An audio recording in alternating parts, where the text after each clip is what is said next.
This is Friday and it is your full body day and you need dumbbells and you're going to need several sets of dumbbells for this workout. Again, I'm just demonstrating with this pair. This is not the pair or the size that I am recommending for you to use. All right, movement number one is a deadlift to a bent over row. So it's a straight leg deadlift into a bent over row, okay? So I'm gonna turn sideways. So I have a narrow stance. My feet are a little bit narrower than hip width apart.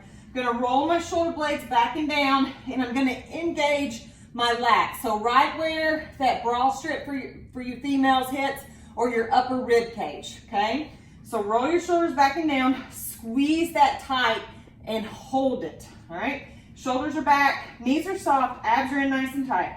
And I'm gonna hold that and I'm gonna push my butt backwards. When I get to the end of my range of motion with my deadlift, I'm gonna row my dumbbells. And then I'm gonna drive through my heels and pull myself back up, okay?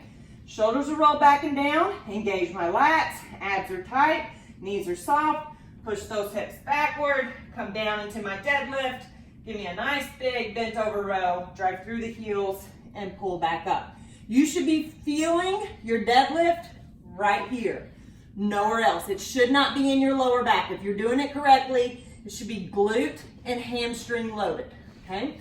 So that's your first movement, deadlift to bent over row. Number two is a reverse lunge with a lateral delt raise. So you're gonna alternate your lunge and you're gonna do a lateral delt raise at the bottom of the movement.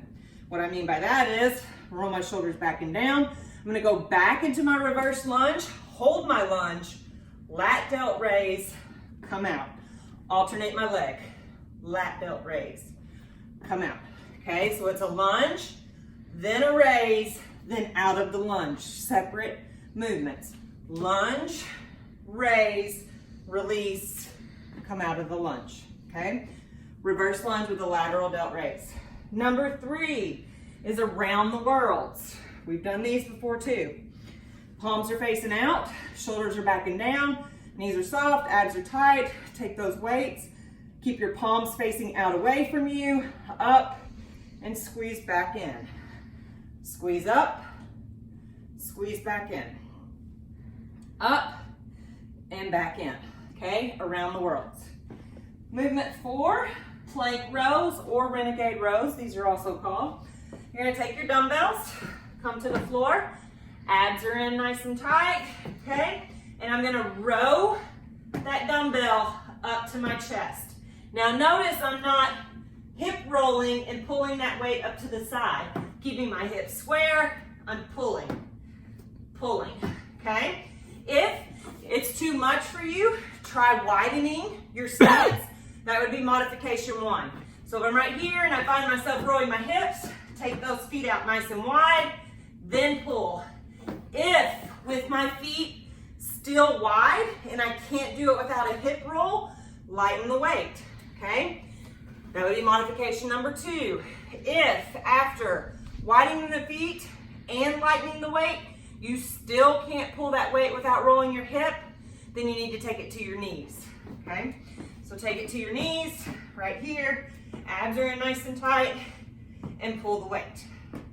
All right, so there's three modifications for that movement. All right, find which one that you can do and maintain proper form. All right, number five is tall kneeling upright rows. So basically we're taking your legs out of it. So you're gonna come into tall kneeling, abs are in tight, make sure you're up on your toes and not like this. We're taking away surface area and making it harder and making you having to balance with your core more, okay, or stabilize with your core. So shoulders are back, abs are in tight, pull and squeeze those shoulder blades back and together. Elbows go high and wide, squeezing my scapulas back and together, right here, okay?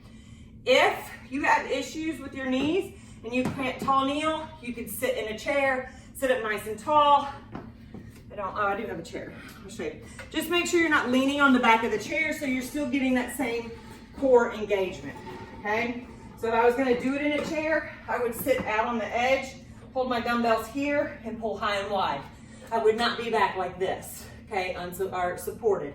Sit unsupported, stay up tall, shoulders over hips, and big pulls.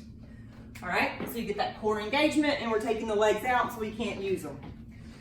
All right, then we have, all right, then we're gonna go to some abs. So we have chest press knee tucks. So Lucy, go. You're gonna lay flat on the floor, okay? Elbows are out to the side, elbows hover right above the floor. Don't let them go to the floor. That's part of this movement, is keeping our chest engaged the whole time, okay? So elbows are out, abs are nice and tight. Drive those weights, pull your knee into your chest, lower back down. And you're gonna alternate the knee pull in, okay? Elbows wide, and drive that knee right there, okay? Those are your chest press knee tucks. Last and final, you have Supermans to work your lower back. You're gonna lay flat on your belly. Lucy, go. Arms come out in front of you. You can put a towel underneath of you or a pillow or something to rest your head on if you'd like. Right here, abs are in nice and tight, but you're gonna squeeze, and I have very limited range of motion, guys, because it's on my belly right now. So you wanna get up as high as you can. You wanna get those feet and those arms, and you wanna contract. You wanna squeeze right here and right here as hard as you can, and really lift those hands and those feet off the floor, unlike what I'm able to do right now because I'm 5 months pregnant. So, but you get the idea. So those are your Supermans. All right, so that, you guys, is your Friday full body day.